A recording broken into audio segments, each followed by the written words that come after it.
चिंता संतानहंतारो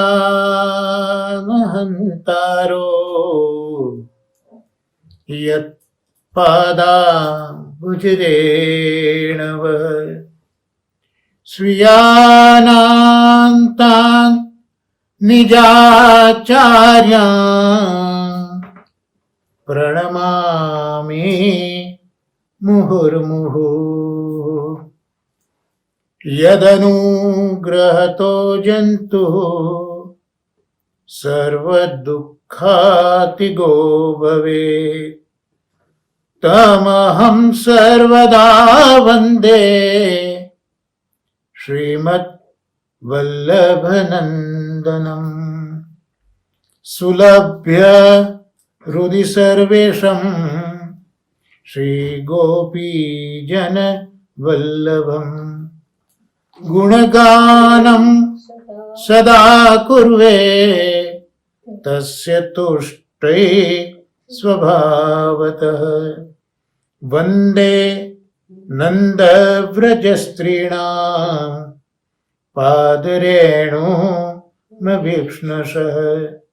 यासां हरिकथोद्गीतं पुनाति ભુવનત્રયम्। આજના સત્સંગના ક્રમમાં શ્રી મહાપ્રભુજીની કૃપાથી આગળ વધીએ એ પહેલા આજે પ્રબોધિની એકાદશીની આપ સર્વે વૈષ્ણવોને ખૂબ ખૂબ બધાઈ। હવે આજે 36મા શ્લોકથી શાસ્ત્રીજીના આશીર્વાદથી કીર્તનભાઈની કાનીથી શ્રી મહાપ્રભુજીની કૃપાથી જે સત્સંગ કરાવે નાથ એ પ્રમાણે આપણે જોઈએ। 36મો શ્લોક જોઈએ। બ્રાહ્મણાન વૈષ્ણવાંશ્ચાન્યા તથા કીર્તન કારિણઃ નત્વા સંપૂજ્ય દત્તાજ્ઞઃ સ્વયમાસન માવિશેત। અન્વય જોઈએ। બ્રાહ્મણાન બ્રાહ્મણોને, ચ એટલે અને, વૈષ્ણવાન એટલે વૈષ્ણવોને, તથા એટલે તથા, અન્યાન એટલે બીજા, કીર્તન કારિણઃ કીર્તન કરનારાઓને, નત્વા નમન કરીને, સંપૂજ્ય પૂજન કરીને, દત્તાજ્ઞઃ તેઓની આજ્ઞા લઈને, સ્વયં એટલે પોતે, આસનમ આસન ઉપર, આવિશેત એટલે બેસવું જોઈએ। એનો અનુવાદ જોઈએ તો પછી બ્રાહ્મણો, વૈષ્ણવો તથા બીજા કીર્તન કરનારાઓને વંદન કરી, તે સર્વના પૂજન કરી, તેમની આજ્ઞા લઈને પોતે આસન ઉપર બેસવું। એટલે અહીંયા અનુવાદમાં જોયું શરૂઆત થઈ પછી, તો કોના પછી તો આપણે રિકેપ કરવું જોઈએ। એમાં આપણે જોયું હતું કે શ્રી કૃષ્ણ પરમાત્માનું મંત્રપૂર્વક વિધિસર ક્રમથી પૂજન કરવું, પ્રદક્ષિણા નમસ્કાર કરવા, પૂજાની સમાપ્તિ સમયે સ્તુતિ કરવી, કૃષ્ણની સ્તુતિ કર્યા પછી શ્રીમદ ભાગવતની પણ પ્રયત્નપૂર્વક પ્રેમથી વિધિપૂર્વક ધૂપ દીપ સાથે શ્રીમદ ભાગવતની પણ પૂજા કરવી। એ પૂજા કર્યા પછી હાથમાં શ્રીફળ લઈ નમસ્કાર કરવા. એ સમયે પાછી શ્રીમદ ભાગવતની પણ સ્તુતિ કરવાની. અને સ્તુતિ પણ કેટલી સુંદર છે કે શ્રીમદ ભાગવતના નામે આપ પ્રત્યક્ષ શ્રી કૃષ્ણ જ છો. હે નાથ, આ સંસાર સાગરમાં મુક્તિના માટે મેં આપનો સ્વીકાર કર્યો છે. હે કેશવ, મારો આ મનોરથ આપ સર્વથા નિર્વિઘ્નતાપૂર્વક સફળ કરજો, કારણ કે હું આપનો દાસ છું.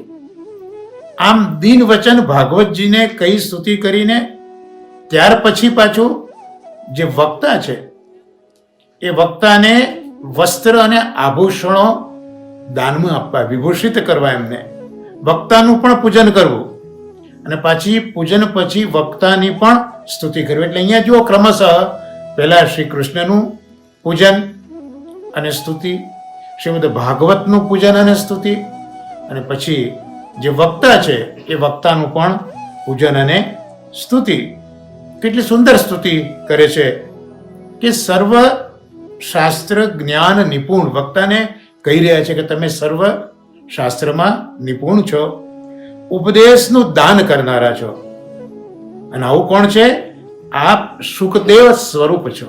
વક્તા સુખદેવ સ્વરૂપ છે, જે સર્વ શાસ્ત્રનું જ્ઞાન પણ છે, નિપુણ છે, વિશારદ છે, જે આપણે ગયા સત્સંગમાં જોયું હતું. ઉપદેશનું પણ દાન કરે છે.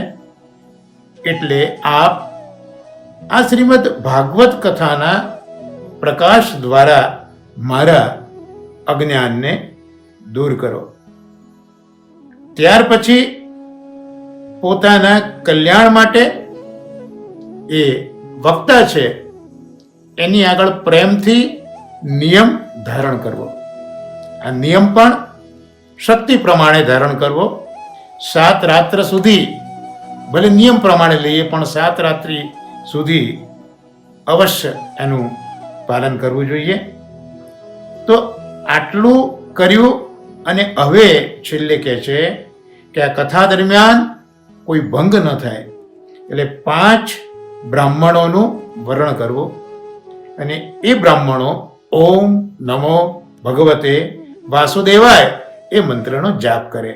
એટલે આટલું કર્યા પછી, એટલે હવે આ શ્લોકની સંગતિ મળે કે પછી બ્રાહ્મણો, વૈષ્ણવો તથા બીજા કીર્તન કરનારાઓને વંદન કરી, સર્વના પૂજન કરી, તેમની આજ્ઞા લઈને પોતે આસન ઉપર બેસવું. એટલે આપણે પછી આસન ઉપર ક્યારે બેસવાનું, આટલી બધી ક્રિયા થાય એ પછી પણ જે બ્રાહ્મણો છે, જે વૈષ્ણવો છે અને બીજા બધા જે કીર્તન કરનારાઓ છે એમને આપણે વંદન કરવા જોઈએ અને એ સર્વનું પૂજન કરવું. અને એ પછી બધાની આજ્ઞા લેવી કે હું હવે આસન ઉપર બેસું, અને બધા આજ્ઞા કરે ત્યારે આસન ઉપર બેસવું જોઈએ. તો આ 36મો શ્લોક એ કેટલી સુંદર વાત કરે છે કે ભાગવત કથા ઇત્યાદિનું આપણે શ્રવણ કરવા જઈએ તો એ શ્રવણની રીતિ કહે છે. કારણ કે અત્યારના આ 6ઠ્ઠા અધ્યાયમાં વિધિ વગેરે જ સનતકુમાર મહારાજજીને કહી રહ્યા છે. જે આપણે કથા શ્રવણ કરવા જઈએ ત્યારે કેટલા બધા ઉપયોગી છે. યા પ્રભુ દયાથી મહાપ્રભુજી કૃપા કરે અને આપણે જ કથાના હોસ્ટ બનીએ, યજમાન બનીએ તો કઈ કઈ વસ્તુઓનો ખ્યાલ મગજમાં હોવો જોઈએ, તેની કેટલું સુંદર માર્ગદર્શન અહીંયા આપણને નારદજીના માધ્યમથી મળી રહ્યું છે. હવે 37મો શ્લોક આપણે જોઈશું.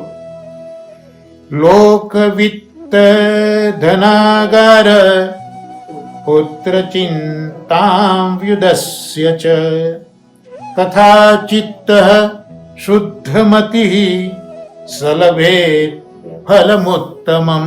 અન્વય જોઈએ. લોક વિત્ત ધનાગાર પુત્ર ચિંતાન.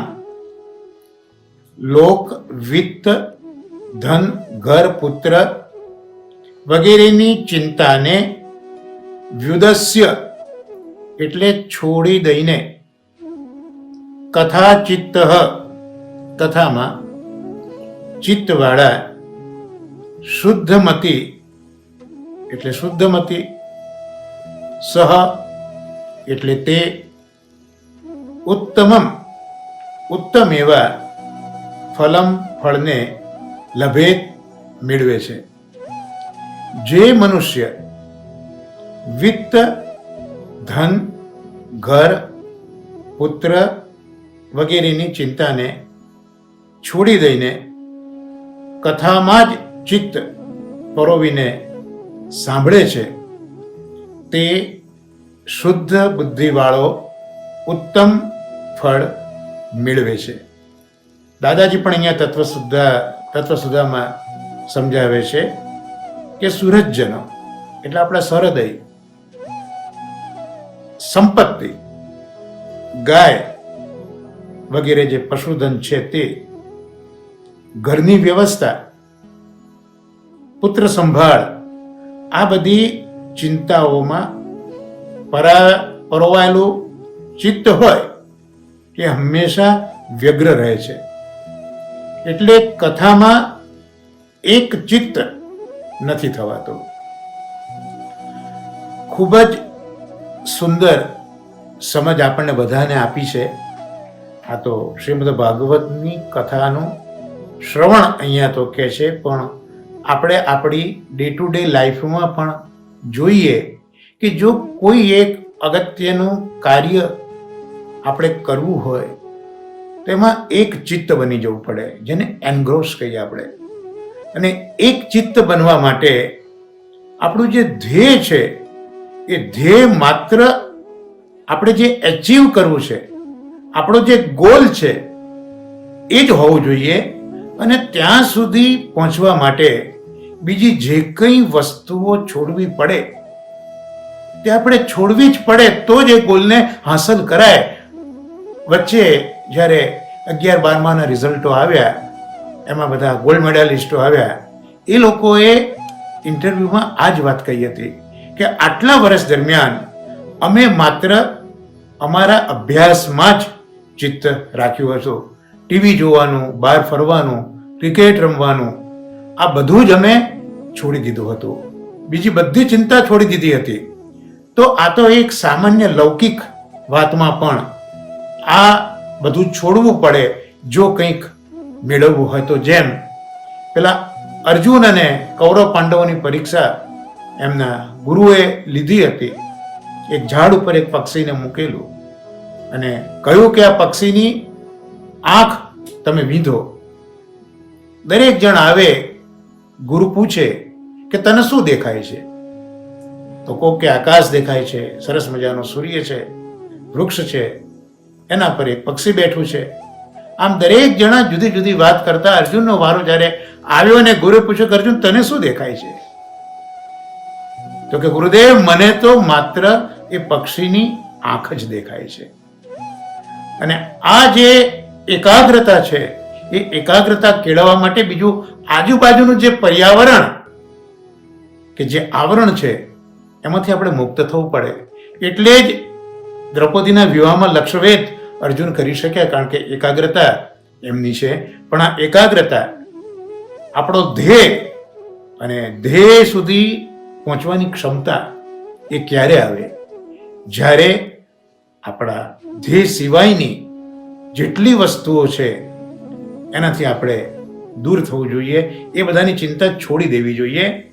એટલે જ અહીંયા કહ્યું, દાદાજી પણ સમજાયું કે આપણા સુરજજનો, આપણી સંપત્તિ, આપણી ગાય, એ બધું જે પશુધન છે તે, આપણી ઘરની વ્યવસ્થા, પુત્ર સંભાળ, આ બધી ચિંતાઓમાં જો આપણું ચિત્ત પરોવાયેલું રહેશે તો વ્યગ્રતા રહેશે. એટલે જ્યારે કથામાં સાંભળવા જઈએ, કથાનું શ્રવણ કરવા જઈએ, ત્યારે આપણા ચિત્તની વ્યગ્રતા હોવી ના જોઈએ. નહીં તો એ જે કથા છે એ કથા આપણને ઉત્તમ ફળ નહીં આપે. કારણ કે જો આપણું ચિત્ત વ્યગ્ર હશે તો આપણી જે બુદ્ધિ છે એ બુદ્ધિ શુદ્ધ નહીં રહે. અને શુદ્ધ બુદ્ધિ નહીં થાય તો પછી આ કથાનું ફળ છે તે પણ નહીં મળે. અને આ જ વિષયને આગળ લંબાવીએ તો શ્રી મહાપ્રભુજીએ એટલે જ આજ્ઞા કરી અને આપણું જે કંઈ હતું, સુરદો, આપણી સંપત્તિ, આપણું જે કંઈ બીજું છે તે બધું જેને આપણે આપણું ગણીએ છે, આપણી અહંતા છે, આપણી મમતા છે, એ બધું મહાપ્રભુજીએ એટલે જ બ્રહ્મ સંબંધના પ્રસંગમાં ઠાકોરજીને સમર્પિત કરાવી દીધું. અત્યાર સુધી એ આપણું હતું, પણ હવે એ આપણું નથી, પ્રભુનું છે. એટલે પ્રભુ જેની ચિંતા કરશે. હું ઘણી વખત હસતા હસતા એક લૌકિક મજાકની વાત કરતો હોઉં છું કે એક ભાઈના માથે 5,000 રૂપિયાનું દેવું હતું. ફ્લેટમાં રહેતા હશે અને સામે જ ફ્લેટમાં એમના મિત્ર રહેતા હતા અને એમની પાસેથી પૈસા ઉધાર લીધેલા અને આપવાનો સમય થઈ ગયો પણ આપી શક્યા નહોતા. એટલે એ જે તારીખ મુકરર કરી હતી એના આગલા દિવસે એમને ઊંઘ નહોતી આવતી, આંટા ફેરા એ કરતા હતા. એટલે એમના પત્ની વિચારમાં પડ્યા કે રોજ 9-10 ઊંઘી જનારો આજે 12-1 વાગે આંટા મારે છે. એટલે પૂછ્યું કે ભાઈ તમે કેમ સૂતા નથી? ત્યારે એણે પત્નીને કીધું કે સામેવાળા જે રમણભાઈ છે એમને મારે 5,000 રૂપિયા આપવાની આજે છેલ્લો દિવસ હતો, કાલે મારે આપવાના છે, વ્યવસ્થા થઈ નથી, એટલે હું ચિંતા કરું છું અને સૂઈ શકતો નથી. એટલે એની પત્ની બહુ હોશિયાર હતી. આ તો લૌકિક વાત છે ને. એટલે એણે એના ફ્લેટનું બારણું ખોલ્યું. સામે જ પેલા રમણભાઈનું ઘર હતું. એટલે બૂમ પાડી, ઓ રમણભાઈ, ઓ રમણભાઈ, ઓ રમણભાઈ. આટલી રાત્રે એક સ્ત્રીનો અવાજ. એટલે પેલા મિત્ર રમણભાઈ જાગ્યા, બારણું ખોલ્યું કે હા બેન શું થયું?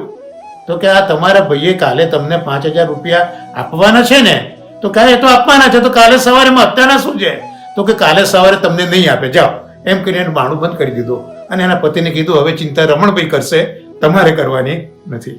તો આ તો એક લૌકિક દ્રષ્ટાંત છે. તો જ્યારે આપણે સાચા હૃદયથી પ્રભુને સોંપી દઈએ છીએ ને, અબ સોંપ દિયા સો સોંપ દિયા, એ નાવ તુમારે હાથો મેં. હવે તારવી તોડવી કે તારવી એ નાવ તારા હાથમાં. એમ એક વખત મહાપ્રભુજીની કૃપાથી આપણે પ્રભુના શરણસ્થ થયા.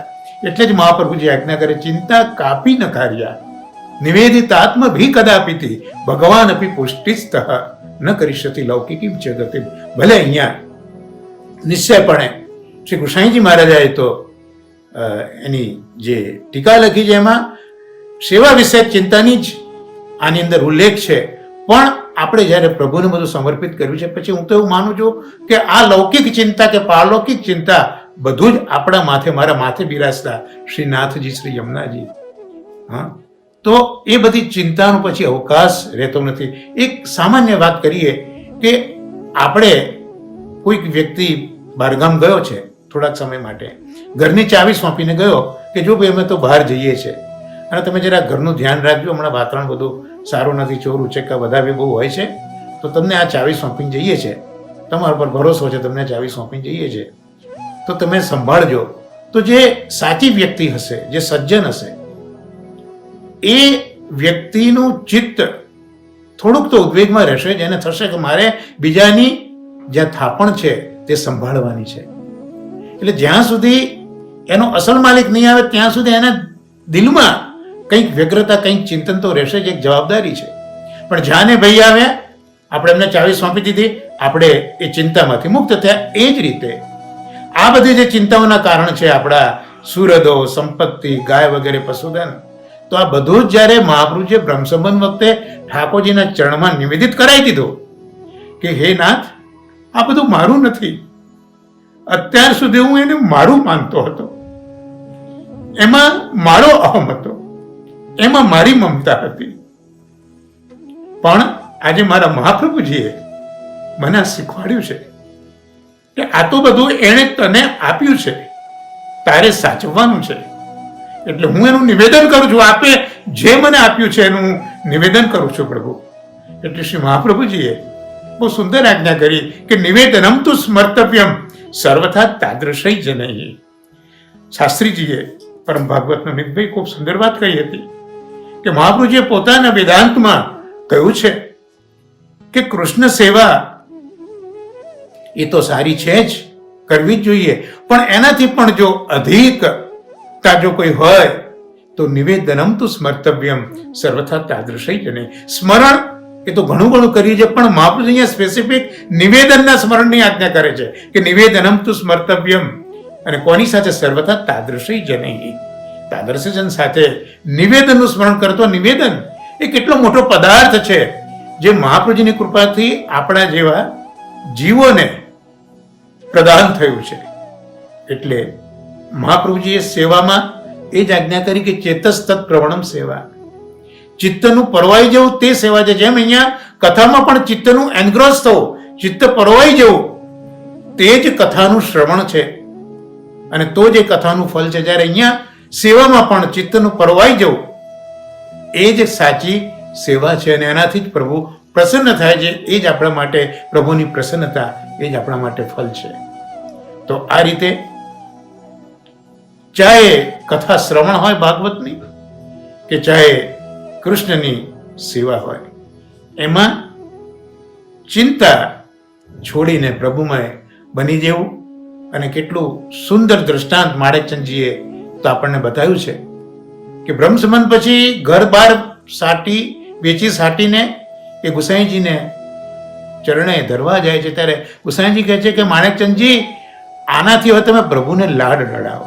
અત્યાર સુધી આ તમારું છે એવું તમે માનતા હતા, હવે તમે પ્રભુને નિવેદન કરી દીધું કે હે નાથ, આ બધું આપનું છે. અત્યાર સુધી મારી અહંતા મમતા હતી, પણ જેમ પેલો આપણો ઓળખીતો માણસ ચાવી આપીને ગયેલો એની ગેરહાજરીમાં સંભાળવા, એ આવી ગયો, આપણે કેવા નિશ્ચિંત થયા, એમ આ બધું ભગવાને આપણને સોંપેલું ભગવાને નિવેદિત કરી દે છે કે નાથ, આ તારું છે, તારું હતું ને તને અમે સમર્પિત કર્યું. કેટલો બધો માથેથી બોજો હળવો થઈ જાય છે. તો આ પ્રકારની જે ચિંતા છે અને અહીંયા સનત કુમારો કહે છે કે ચિંતા છોડી દો તો ભાગવત કથા શ્રવણનું ફળ મળશે. અને આપણા મહાપ્રભુજી પણ એ જ કહે છે કે કૃષ્ણ સેવા તો સદા કાર્ય છે, પણ પ્રસન્ન ચિત્તે એ સેવા કરવી જોઈએ. જરા પણ ચિત્ત આમ તેમ સેવામાં થયું. પુરુષોત્તમદાસ શેઠ જેવા મહાપ્રભુજીના અંગભૂત સેવક, એ પેલો પૂછવા કોઈ આવ્યો ત્યારે પેલી દાસે કીધું કે તો ઘોડારમાં છે, પેલા ઘોડા જોવા માટે ગયા છે, કારણ કે તેમનું ચિત્ત ત્યાં હતું. તો આ બધા પ્રસંગો આપણને સમજાવે છે કે ચાહે કથા શ્રવણ કરીએ, ચાહે સ્વરૂપ સેવા કરીએ, ચિત્ત એ વ્યગ્ર હોવું ના જોઈએ. ને એનો રસ્તો મહાપ્રભુજીએ તો આપણને બતાવી દીધો છે. તો આ આપણે 37મો શ્લોક જોયો. હવે 38મા શ્લોકનું આપણે અવગાહન કરીએ. આ સૂર્યોદયમારભ્ય સાર્ધત્રી પ્રહરાંતકમ વાચનીયા કથા સમ્યક ધીરકંઠમ સુધીમતા. અન્વય જોઈએ. આસુર્યોદયમ એટલે સૂર્યોદયથી, આરભ્ય એટલે આરંભ કરીને, સાર્ધ ત્રિપ્રહરાંતકમ 3.5 પ્રહર સુધી, ધીરકંઠમ ધીરકંઠથી, સુધીમતા બુદ્ધિશાળી વક્તાએ, સમ્યક સારી રીતે, કથા એટલે ભાગવત કથા, વાચનીય વાંચવી. એટલે અહીંયા જે વક્તા છે એ વક્તાએ પણ કયો નિયમ પાળવાનો તે અહીંયા આ શ્લોકમાં સનત કુમારો બતાવે છે કે બુદ્ધિમાન વક્તાએ સૂર્યોદયથી આરંભ કરી ને 3.5 પ્રહર સુધી ધીરે ધીરે કંઠે સારી રીતે કથા વાંચવી.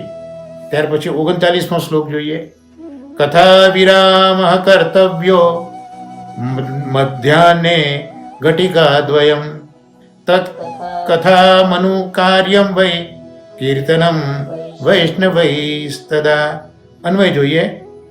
મધ્યાહ્ને એટલે મધ્યાહ્ન કાળે, ઘટિકા દ્વયમ 2 ઘડી, કથા વિરામ કથાનો વિરામ, કર્તવ્ય એટલે કરવો, તદા એટલે તે સમયે, વૈષ્ણવૈ વૈષ્ણવોએ, તત્કથા તે કથાને અનુસરતું કીર્તનમ કીર્તન કાર્ય કરવું. બુદ્ધિમાન વક્તાએ સૂર્યોદયથી આરંભ કરીને 3.5 પ્રહર સુધી ધીરે કંઠે સારી રીતે કથા વાંચવી. મધ્યાહ્ને બેવડી કથા, 2 ઘડી કથા બંધ રાખી, મધ્યાહ્ને 2 ઘડી કથા બંધ રાખી વૈષ્ણવોએ તે સમયે કથાને અનુસરતું કીર્તન કરવું. એટલે અહીંયા વક્તાને પણ શું કરવું, શ્રોતાએ પણ શું કરવું તે બતાવ્યું. એટલે વૈષ્ણવોએ અનુસરતું કીર્તન કરવું. હવે આપણે જો રેફરન્સ વિચારીએ તો ગોકર્ણજીની કથામાં બધાએ કથા સાંભળી હતી. પેલા ધુંધુકારી જેવો પ્રેત, એનો ઉદ્ધાર થઈ ગયો, એનું વિમાન લેવા આવ્યું, બાકીના કોઈના માટે વિમાન ના આવ્યું. ત્યારે ગોકર્ણજીએ પૂછ્યું કે ભાઈ કથા તો બધાએ સાંભળી છે, વિમાન શા માટે એકને? ત્યારે પેલા વિષ્ણુદૂતે કહ્યું હતું કે કથા સાંભળ્યા પછી એનું જે મનન છે એ માત્ર ધુંધુકારીએ જ કર્યું છે. એટલે બીજા મહિને કથા કરી, બધાએ મનન કર્યું, ત્યારે બધા માટે વિમાન આવ્યા. તો આમ વૈષ્ણવોએ પણ કથાનો જે વિરામ પડે એ વખતે બીજી આડી અવળી વાતો ન કરતા એ કથા જે થઈ હોય કથાનું અનુસરવાનું, અનુકીર્તન કરવું. એટલે સાંભળ્યા પછી એનું કીર્તન કરવું. એટલે કીર્તન આપણે શ્રવણ કર્યું, શ્રવણ કર્યા પછી આપણે કીર્તન કરીએ છીએ, અને કીર્તન મોટેથી કરીએ એટલે પાછું કાનમાં જાય છે. અને શું કહી ગયા તે આપણે યાદ કરવું પડશે કે ભાઈ વક્તાએ શું કહ્યું. એટલે સ્મરણ પણ થઈ જશે, કીર્તન પણ થઈ જશે, અને સાથે શ્રવણ પણ થઈ જશે. તો આટલું જે વિરામ સમયનું જે અનુસરતું કીર્તન છે એ આપણે કરીએ તો કથા હૃદયમાં દ્રઢ થાય, પ્રભુ કથા દ્વારા વધારે. ત્યાર પછી 40મો શ્લોક આજના સત્સંગના ક્રમનો છેલ્લો શ્લોક. મલમૂત્ર જયાર્થમ હિ લગ્વાહાર સુખાવહ ભવિષ્યાનેન કર્તવ્યો એકવારમ કથાર્થિના. અન્વય જોઈએ એનો. તો મલમૂત્ર જયાર્થમ, મલમૂત્ર ઉપર વિજય મેળવવા માટે, હિ એટલે નક્કી, કથાર્થિના સપ્તાહ સાંભળવાની ઈચ્છાવાળાએ, હવિષ્યાન્નેન એટલે હવિષ્ય અન્નથી, એક વારમ એક વખત, સુખાવહ સુખકારક, લઘ્વાહાર એટલે હળવો ખોરાક, લઘુ આહાર. આ લઘ્વાહાર સંધિ છૂટી પડવાની, લઘુ આહાર એટલે હળવો ખોરાક, કર્તવ્ય એટલે લેવો.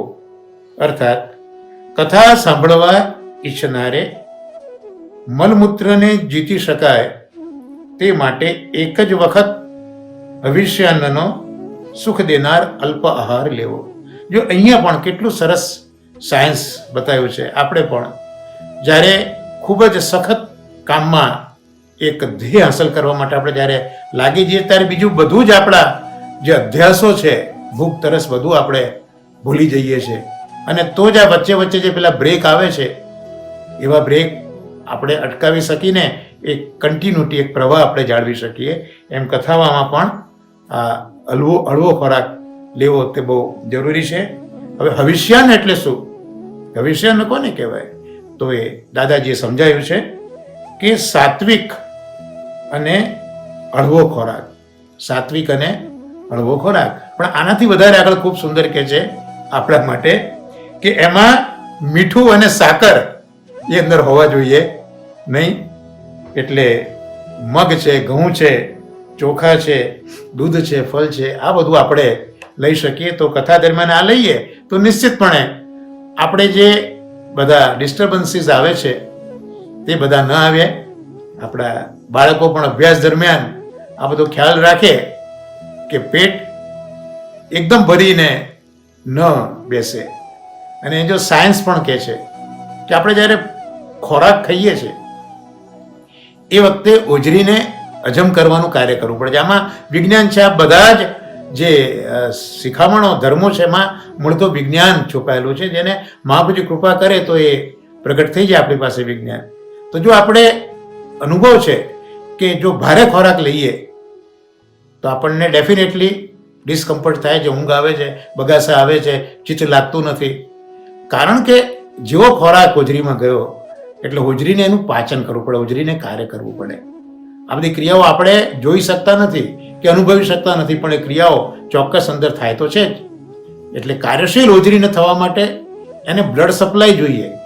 હવે લોહી તો વિજ્ઞાન પ્રમાણે જે 5 લીટર શરીરમાં છે માથાથી પગ સુધી એટલું જ લોહી છે, લોહી વધવાનું નથી. તો હોજરીને હવે લોહીનો પુરવઠો વધારે જોઈશે, વધારે કામ કરવું હોય તો. જેમ આપણે ભારે કામ કરવું હોય તો આપણે વધારે શક્તિ અજમાવવી પડે, કે મોટું કામ હોય તો 2-3 માણસને ભેગા કરવા પડે. એમ હવે અહીંયા હોજરીને પાચન માટેનું એક ભારે કામ આવ્યું છે, ભારે ખોરાક લીધા છે, તો એને લોહી વધારે જોઈશે. લોહી ક્યાંથી આવશે? તો મગજ સૌથી ઉપર છે, ગ્રેવિટીનો નિયમ. એટલે સીધું મગજમાંથી લોહી એ હોજરી તરફ ધસી જશે. અને એટલે મગજને જે પોષણ મળતું હતું એ ટેમ્પરરી સ્પેલમાં ઓછું થઈ જાય. એટલે આપણને બેચેની, ઊંઘ આવવી, બગાસા આવવા, ધ્યાન એકાગ્ર ન થવા, બધું જ બને છે. જ્યારે હલકો ફુલકો ખોરાક હોય તો એ તો માત્ર જે આપણી મગજની શક્તિ અને કાર્યશક્તિ એનું પોષણ કરે છે. એટલે એમાં કોઈ વિઘ્ન નથી આવતા. એટલે આ બધા વિજ્ઞાનના નિયમો આપણા ભણતર દરમિયાન, કે આપણા કોઈ અગત્યના કાર્ય દરમિયાન, કે કોઈ જગ્યાએ અગત્યના ફંક્શનોમાં જઈએ ત્યારે આ બધું આપણે ખ્યાલ રાખીએ તો આપણી આ બુદ્ધિની સ્થિરતા અને બધું ગ્રાહ્ય આપણે કરી શકીએ.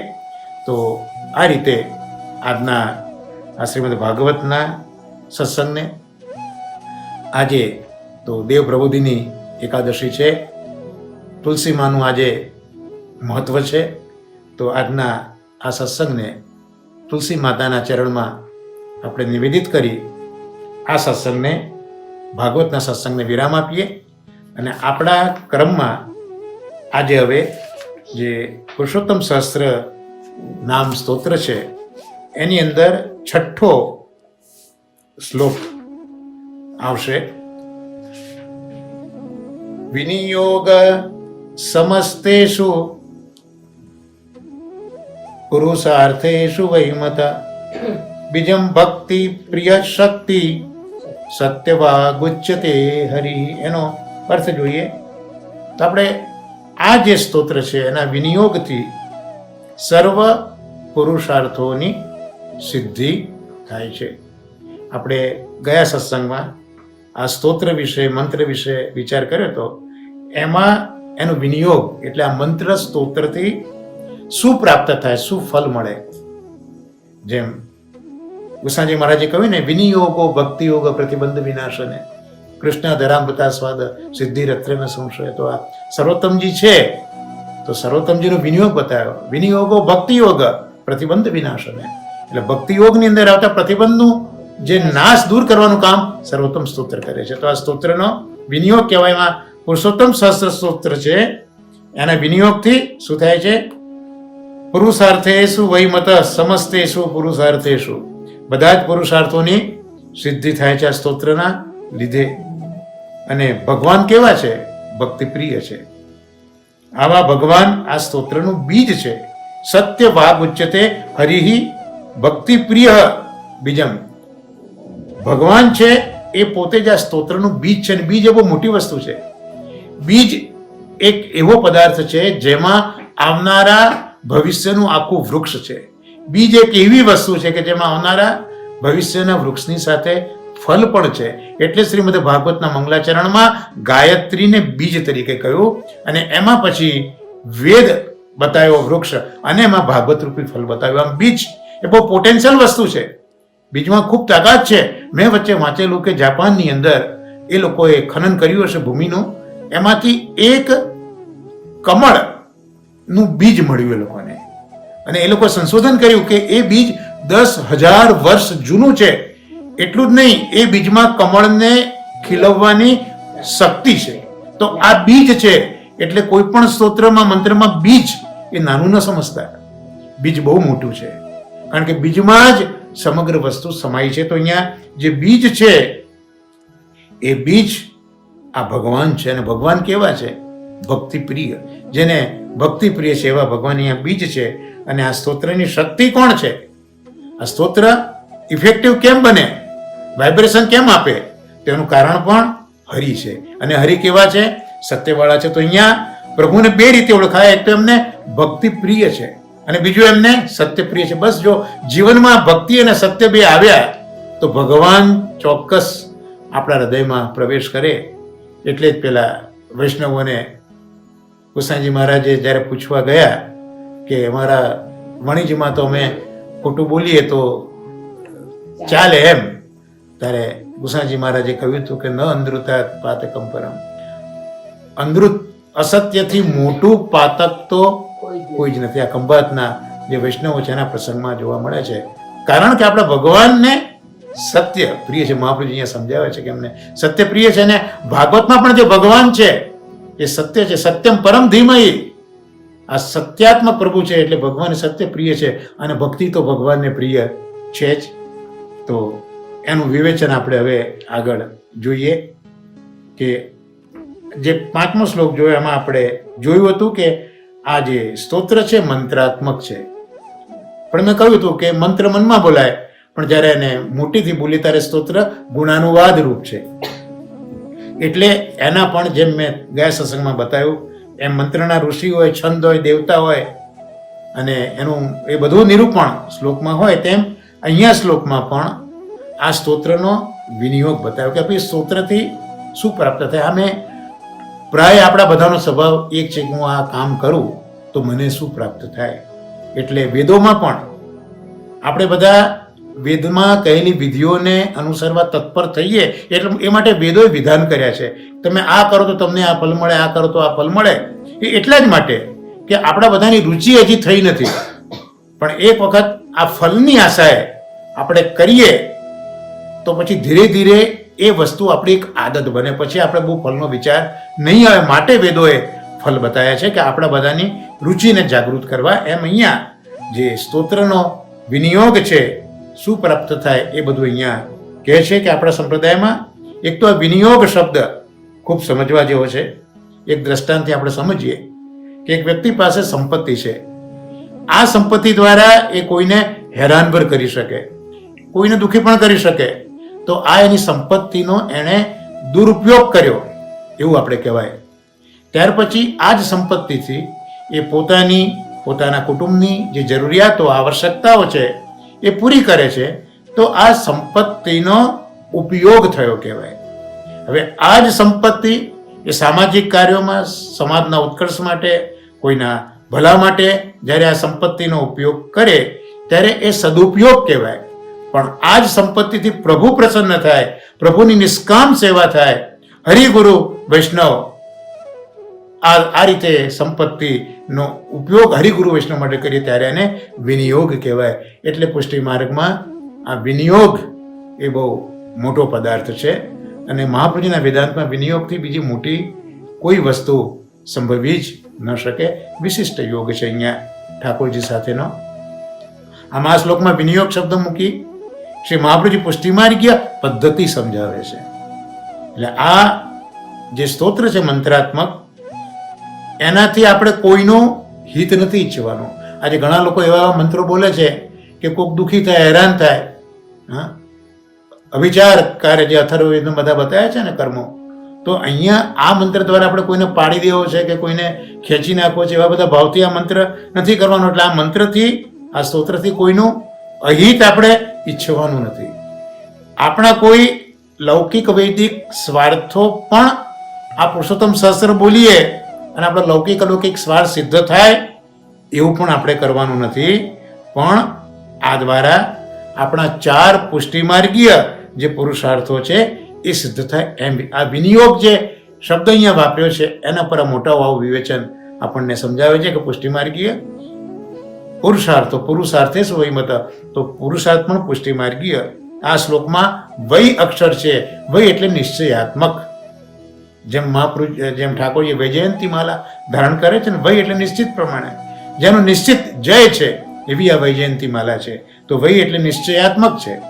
અને મહાપ્રભુજી આપશ્રીના આ નિશ્ચય મતને વૈથી કહે છે. મહાપ્રભુજી બહુ જ 100% ટ્રુથ અહીંયા કહી રહ્યા છે કે આ સ્તોત્રનો જે વિનિયોગ છે એનાથી પુષ્ટિમાર્ગીય 4 પુરુષાર્થો એ સિદ્ધ થાય છે. એટલે વિનિયોગ એનો આ રીતનો કરવાનો છે. એટલે પ્રભુની પ્રસન્નતા વિચારીને પુષ્ટિ ભક્તિ માર્ગીય પુરુષાર્થો જ આપણે સિદ્ધ કરવાના છે. હવે આ પુષ્ટિમાર્ગીય પુરુષાર્થો કયા? ધર્મ, અર્થ, કામ અને મોક્ષ. એ તો વ્યાસજીએ મહાભારતમાં પણ લખ્યા છે.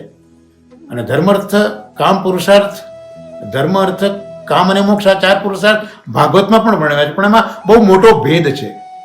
એ ભેદ આપણે જેમ જેમ મહાપ્રભુજી આગળ વધારશે તેમ તેમ આપણે સમજવાનો પ્રયત્ન કરીશું.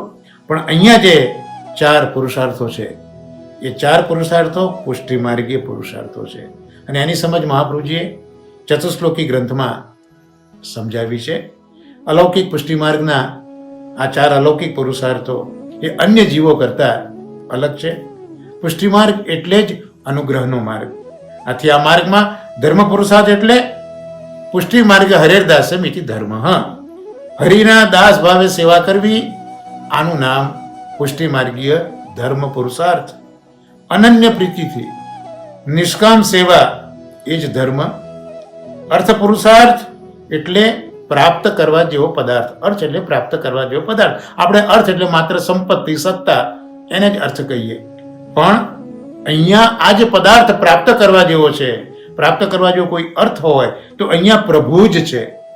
એટલે આ માર્ગમાં ભગવત સેવા નિમિત્તે જ વસ્તુ સમુદાયનો સંચય છે. એટલે જે કંઈ ભેગું આપણે કરીએ, આપણે ત્યાં ઘર બહાર જે કંઈ છે, ઇવન સ્ત્રી પુત્ર ઇત્યાદિ નોકર ચાકર, આ બધું જ હમણાં આપણે ભાગવતમાં જોયું, શાસ્ત્રીજી જે બધું બતાવ્યું, એ બધું જ મૂળ તો સંચય કોના માટે છે?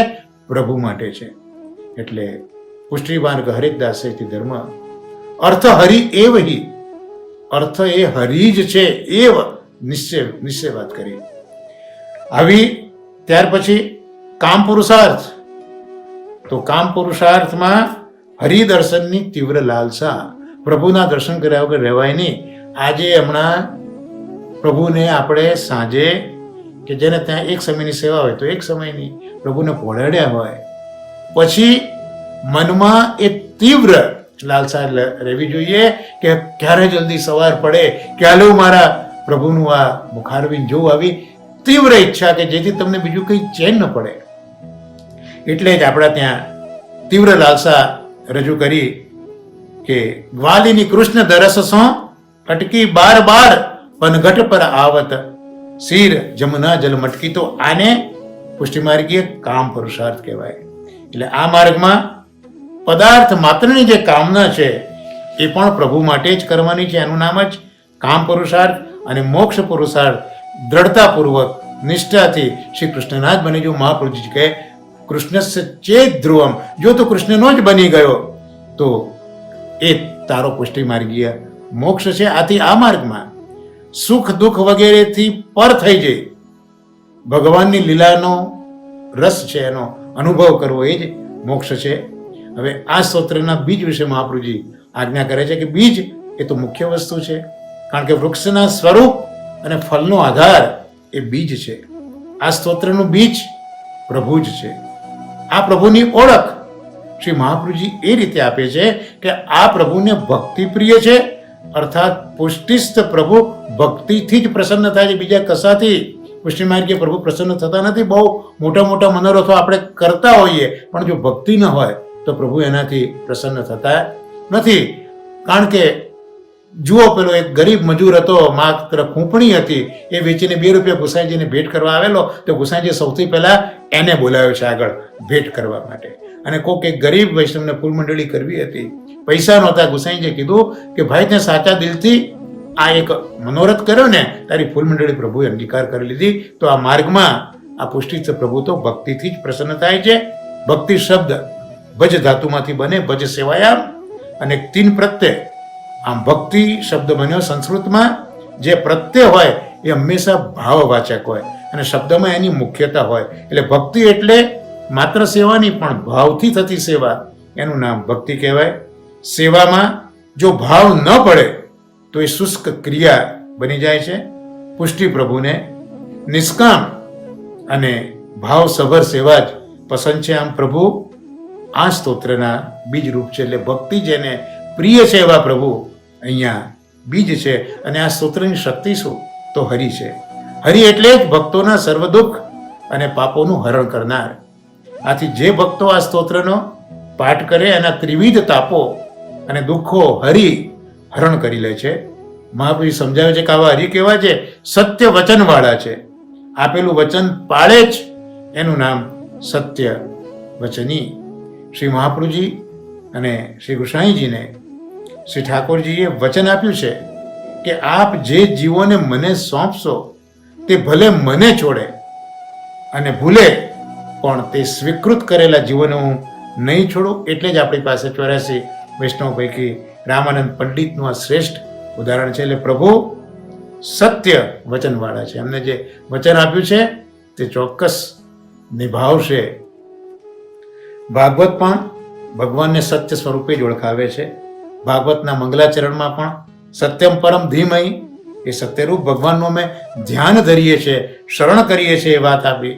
દસમ સ્કંદમાં પણ દેવતાઓ ભગવાનની સ્તુતિ કરવા આવ્યા, ત્યાં પણ ભગવાનને સત્ય સ્વરૂપે જ ઓળખાયા છે અને સત્યાત્મક પ્રભુની શરણાગતિ એ લોકોએ કરી છે. અને મહાપ્રભુજી પોતે અંતઃકરણ પ્રબોધમાં કહે છે કે સત્ય સંકલ્પ તો વિષ્ણુર નાન્ય થાતું કરી હતી.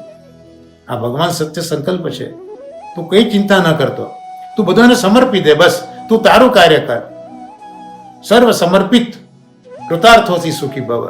તું પ્રભુને બધું સમર્પી લે અને કૃતાર્થ થઈ જાય.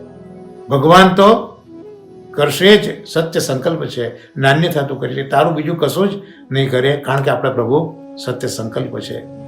આમાં સ્તોત્રની શક્તિ રૂપે બનેલા શ્રી હરિ એ સત્યવચની છે. એટલે ઉપર દર્શાવેલા 4 પુરુષાર્થો એ ચોક્કસ સિદ્ધ કરશે અને કરશે. તો આ પુરુષોત્તમ સહસ્ત્ર નામનો આજે આ 6ઠ્ઠો શ્લોક શ્રી મહાપ્રભુજીની કૃપાથી પરમ ભાગવત નવનીતભાઈ ના રસાસ્વાદના અવગાહનના માધ્યમથી અહીંયા સંપન્ન કર્યો. નિશ્ચિતપણે શ્રી મહાપ્રભુજીના ચરણોમાં જ આ સત્સંગને આપણે આજે સમર્પિત કરીએ અને આ સત્સંગને અહીંયા વિરામ આપીએ. પુનઃ આજના દિવસને ખૂબ ખૂબ આ બધા વૈષ્ણવોને બધાય મહારાજને વર્ષાના ભગવત સ્મરણ આશ્રયના પદ પછી આપણે વિખુટા પડીશું. બધા સાથે આપણે બોલીશું. દ્રઢૈન ચરણન કેરો ભરોસો, દ્રઢૈન ચરણન કેરો, શ્રી વલ્લભ નખ ચંદ્ર છટાબિન સબ જુગમાં જંધેરો ભરોસો, દ્રઢૈન ચરણન કેરો, સાધન और नहीं आ कली में जासू होत निवेरो, सुर कहा कहे दुविधा धड़ो, बिना मोल को चेरो भरोસો, દ્રઢૈન ચરણન કેરો. શ્રી વલ્લભાધીશ કી જય. મહાપ્રભુજીની કૃપાથી, યમુનાજીની કૃપાથી, ગોસાઈજીની કૃપાથી, બ્રજભૂમિની કૃપાથી, બ્રજ ભક્તોની કૃપાથી, ગોવર્ધનરાજની કૃપાથી ને આપ બધા વૈષ્ણવો જે દેશ વિદેશમાં છો એમની શુભેચ્છાઓ અને આશીર્વાદથી આપણી નવી ચેનલ પુષ્ટિ પિયુષ પાન એ આપ બધાના સહકારથી, આપ બધાની અંતઃકરણની લાગણીઓ અને શુભેચ્છાઓના લીધે એ ખૂબ સુંદર રીતે કાર્યરત થઈ ગઈ છે. એટલે હવે દર ગુરુ અને શુક્રવારે પણ આપણા સત્સંગો એના પર રિલે થાય છે. અને જે કરંટ આ બધા ઉત્સવો છે તે પણ પ્રભુ મને જેમ પ્રેરણા કરે છે, મારી જેવી સમજ અને બુદ્ધિ છે એ આપણા સુધી પહોંચાડવાની એક દૈન્યસભર સેવા હું આપની આગળ કરું છું. તો આ ચેનલ એ આપણા સૌની છે એવું માનીને તમે હજી એનો હમણાં જન્મ થયો છે તો એક નાના બાળકને આપણે કેટલો સાવચેતીથી જાળવીએ એમ આ બધાને હું આ એક નમ્ર અરજ કરું છું કે આ નવા જન્મેલા આપણા સેવારૂપી બાળકને ખૂબ જતનથી સાચવજો અને ધીરે ધીરે એની વૃદ્ધિ થતી જાય એવો પ્રયત્ન આપ કરજો. મને પણ પ્રોત્સાહન આપતા રહેજો. આપના કંઈક સૂચન હોય તો પણ મને જરૂર કહેજો. મારી કંઈક ભૂલ થતી હોય તો એની તરફ પણ આપ મારો નિર્દેશ કરજો. પુનઃ આપ સૌનો આભાર માનીને હું વર્ષા આપને ભગવત સ્મરણ કરીએ. શ્રી વલ્લભાધીશ કી જય.